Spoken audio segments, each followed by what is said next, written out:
I think the board's biggest accomplishments during my first term are several, but just to mention the ones that might come to mind, I think it's very significant that we were able to complete the long project on revenue recognition, recognizing, of course, the accomplishments and the efforts of board members and staff who have worked on this project over the years that it was ongoing. And the other thing that comes to mind, I think, is that simplification initiative really came about because of some of the efforts of the Private Company Council. And I think that it's been a significant accomplishment for the board during my first term that we have been able to form through the foundation, the Private Company Council, and develop such a good working relationship with that council to help us improve GAAP for private companies. I think that there are really two accomplishments that I would focus on. The first is reaffirming the board's priorities, the mission priorities. And our mission in general is to improve accounting standards and then advance global comparability. I think we really reaffirmed that. Two good examples, leases and impairment projects. We were going down the path with the FASB of working on a joint proposal. Unfortunately, in both of those situations, we came to the conclusions that the path we were down was not going to improve standards in the U.S. It may improve it in other countries, but it was not in the U.S. So we backed away from those and really focused on improvement first. Other areas we were working on comparability, but those are, I want to call it a secondary approach.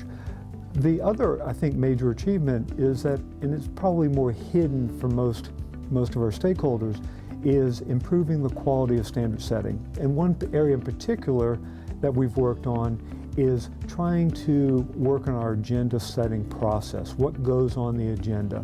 And if we can do that properly, if we can more clearly define what the problem is, we can shorten the process, shorten the time that a standard takes to get out.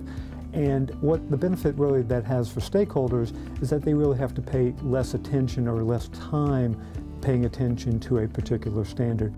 I think my first term has prepared me for my second term from the standpoint of just doing the job day in and day out. Makes it much easier over time, as with any other job. I think that any board member gets better at it as they go through time, and I'm looking forward to continuing to improve in that regard.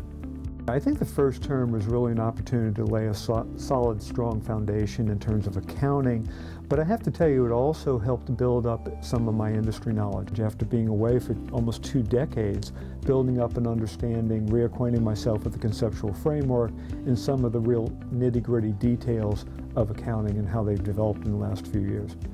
In my second term, I'm looking forward to the board completing our long-time projects on leases and on financial instruments, both classification and measurement, and the impairment project. And my hope is just that when I leave here, I will hopefully have been influential in making GAAP a little better than it was when I arrived.